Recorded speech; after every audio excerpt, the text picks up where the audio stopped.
everyone. I'm Vicky Wilkins, Dean of the School of Public Affairs at American University, and today I am happy to be speaking with Sarah McBride. Sarah is a 2013 graduate of the School of Public Affairs and is the press secretary for the Human Rights Campaign. She's also a candidate for the Delaware State Senate. If elected, Sarah will be the first openly trans state senator in the country. Hi, Sarah. Hi, Dean Wilkins. It's so wonderful to be back with my AU family. Thanks for having me. So you graduated, as I said, from SPA in 2013, and you have been a trailblazer since.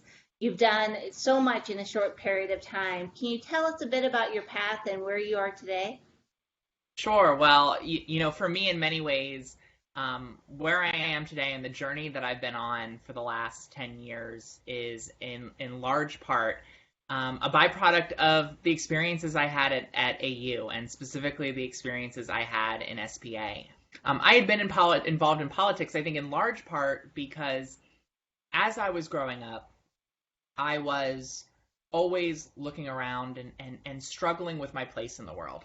As you mentioned, I'm transgender, and when I was growing up, it was probably the biggest thing in my mind in my life as I struggled with who I am and whether or not my community's heart was big enough to love someone like me. And so I spent a lot of time trying to figure out what my place in the world was and how I could build more space for people, whether they're LGBTQ, folks of color, women. And I think in many ways I was attracted to politics because it seemed like the place where you could make the most amount of change for the most number of people in the most number of ways possible. And as I looked for college, like I think a lot of students who are looking at AU, I was looking for a place that met my political interest with an understanding that politics isn't an end in and of itself, that it's a means to changing this world. And the moment I got to AU, I just knew I was in the right place. And I think in many ways, that's where my interest in politics really transformed into a desire to get involved in advocacy. Because at AU, I found my voice. I found myself, and I found the power of speaking authentically and making change. During my sophomore year at AU, I was elected student body president. And it was really through that experience as student body president that I gained the courage and the confidence and really the insights that I needed in myself to finally accept who I am and come out publicly. And so I came out at the end of my term there, and the incredible thing was that every single message that came in was a message of love and support, and more than anything else, celebration. Sort of celebration in the diversity of our campus, celebration in the fact that I was able to live my life authentically, but also, honestly, more than that, celebration in the fact that our campus was responding in the way that it was. And I finally took my authentic self into a whole host of different wonderful opportunities, getting a chance to intern at the White House, working back here in Delaware to pass a non-discrimination bill, and then eventually landing at the Human Rights Campaign, where I still work today. Politics is the best place where you can make the most amount of change for the most number of people in the most number of ways possible. And that insight is what led me to my current adventure, which is running for state senate in the district that I was born and raised in back here in Delaware. One of the reasons why I'm running for state senate here in Delaware, I'm not running to be a transgender state senator. I'm not running to be a transgender candidate. I'm proud of who I am, but I'm running to work on a whole host of issues that I'm passionate about and I know are impacting people here in Delaware and frankly nationally.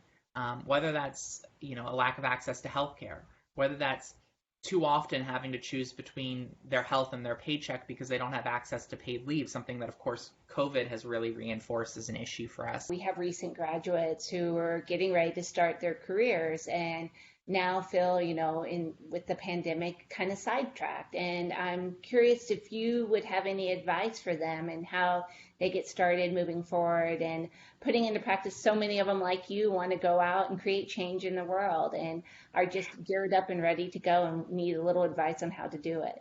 One of the things that I think a lot of times when you're graduating from school and you're looking at going into the workforce, you can start to think, okay, what's my 10-year, 12-year, 15, 20, 30-year plan? How do I set myself up for a career in in politics, or how do I set myself up for a career in government or in advocacy?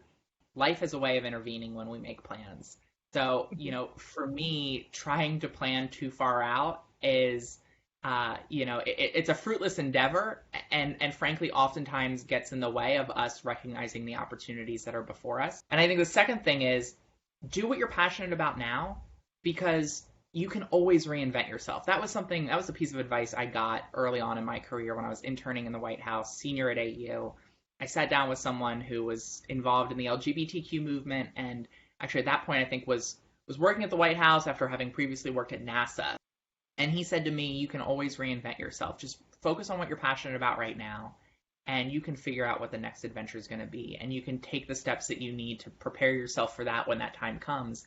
But don't worry about being pigeonholed. One of the things that I hope young people take from this moment, what graduates take from this moment, is the uncertainty and the fear and frankly the frustration and even the anger of entering a workforce that right now is shut down in a lot of places, that has very limited openings. Channel it into the work that you're doing, to recognize that as difficult as this moment is, those of us who are facing, I think, fears around our careers in coronavirus will hopefully see this economy recover, hopefully relatively quickly. Certainly we're going to get past this moment.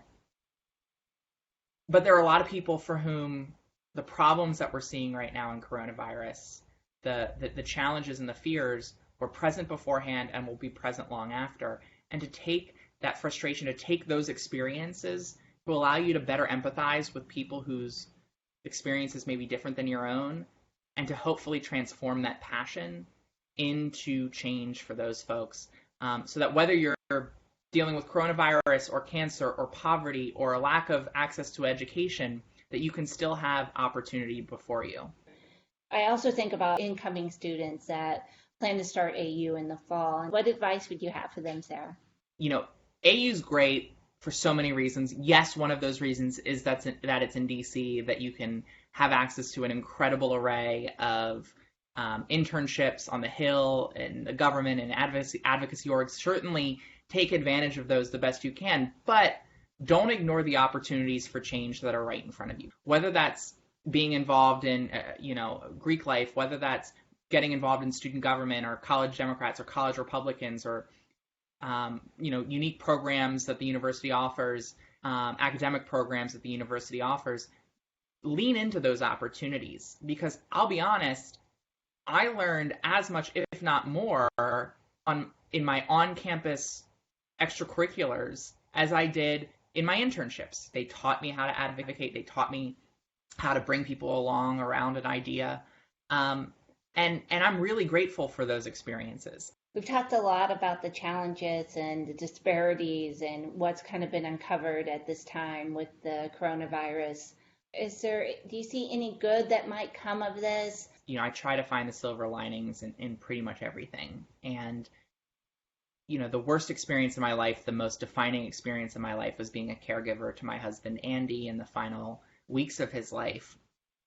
And my brother, who's a radiation oncologist, said to me that those weeks were going to be incredibly difficult, but that I should look around me and take stock in the acts of amazing grace that would fill my life. And those acts, that grace, those miracles were truly everywhere. And that it has been through unending hope and those acts of grace that time and time again, it is in our biggest crises that we take our biggest steps forward. And for me, I believe that we have a responsibility to those who've lost their jobs and those who've lost their lives and the families who are struggling through both of those kinds of losses right now, that we meet this moment with lasting change. And I think for students on AU's campus, for those who are engaged in advocacy, for those who want to be involved in politics or who are involved in politics, having that historical perspective, recognizing that it's through challenge that oftentimes change comes, we can make sure that we not only bring about change, but utilize this moment or take this moment to change our perspective of how we look at the world and how we look at public policy. And I think if we come through that and we have a lasting perspective that's informed by that, then we'll be, as a country, much more able to adopt the kind of policies that we need to not only protect the public health, but of course, in doing so, provide opportunity for people who for too long haven't had that kind of opportunity.